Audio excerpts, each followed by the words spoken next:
Suamiku sudah meninggal 3 bulan yang lalu. Aku melihatnya sendiri. Aku mengantarkannya ke pemakaman. Semua orang bilang aku harus ikhlas. Tapi setiap malam, aku selalu mendengar sesuatu. Suara yang sangat familiar. Suara yang tidak mungkin salah. Suara suamiku. Awalnya aku pikir itu hanya perasaanku. Namun suara itu terus kembali. Di waktu yang sama, setiap malam. Dan suatu hari, aku memutuskan untuk mencari tahu. Suamiku, Fajar, meninggal karena kecelakaan yang terjadi begitu tiba-tiba. Pagi itu ia masih sempat berpamitan seperti biasa, bahkan tersenyum sebelum pergi. Namun sore harinya, kabar itu datang dan menghancurkan segalanya. Aku tidak pernah siap kehilangan seseorang yang selama ini selalu ada. Rumah yang dulu terasa hangat, kini terasa kosong.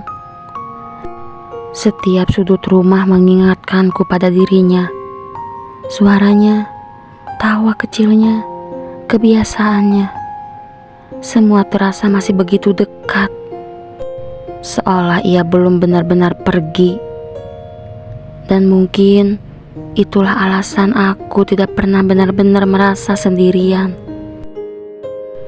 Malam pertama aku mendengarnya. Aku terbangun karena suara pelan dari ruang tamu. Awalnya aku pikir itu hanya suara biasa. Namun ketika aku mendengarkan lebih jelas, aku membeku. Itu suara Fajar. Suara yang sangat aku kenal. Seperti sedang berbicara. Pelan, namun jelas. Aku tidak berani keluar kamar malam itu. Aku hanya diam, mencoba meyakinkan diriku bahwa itu hanya imajinasiku. Namun keesokan malamnya, suara itu kembali di waktu yang hampir sama. Dan kali ini terdengar sangat jelas. Hari demi hari, suara itu terus datang. Kadang terdengar seperti memanggil namaku. Kadang seperti seseorang yang sedang berbicara sendiri. Anehnya, aku tidak hanya merasa takut, aku juga merasa rindu. Karena di balik ketakutan itu, ada bagian dari diriku yang ingin percaya bahwa itu benar-benar dia. Aku mulai duduk di ruang tamu setiap malam, mencoba mendengarkan lebih jelas, menunggu, berharap. Namun semakin aku mencoba mendekat, suara itu justru semakin samar.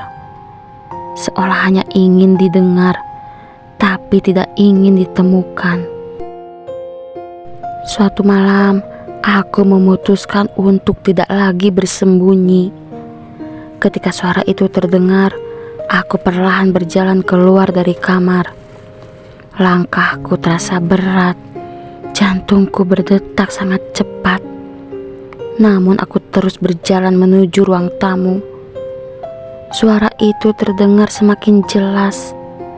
Aku berdiri di tengah ruangan, mencoba mencari sumbernya. Dan untuk pertama kalinya, aku menyadari sesuatu. Suara itu bukan berasal dari seseorang, melainkan dari sebuah benda.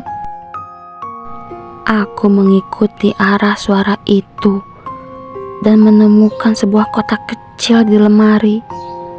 Kotak yang belum pernah kubuka sebelumnya. Dengan tangan gemetar, aku membukanya.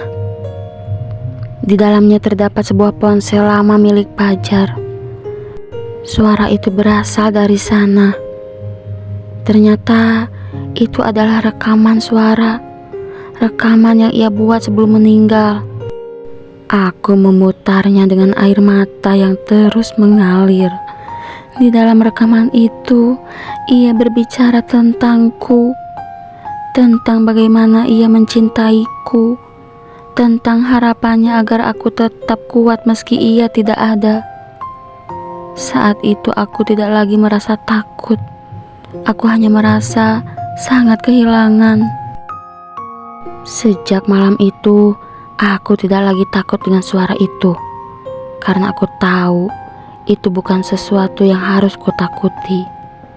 Itu adalah bagian dari cinta yang ia tinggalkan. Sekarang aku sering memutar rekaman itu. Bukan untuk menangis, tetapi untuk mengingat bahwa aku pernah dicintai dengan tulus. Aku mulai belajar melanjutkan hidup. Bukan melupakan, tapi menerima. Karena aku akhirnya mengerti satu hal. Cinta tidak selalu hilang ketika seseorang pergi. Kadang ia hanya berubah bentuk. Orang yang kita cintai mungkin pergi, namun cinta yang mereka tinggalkan tidak pernah benar-benar hilang.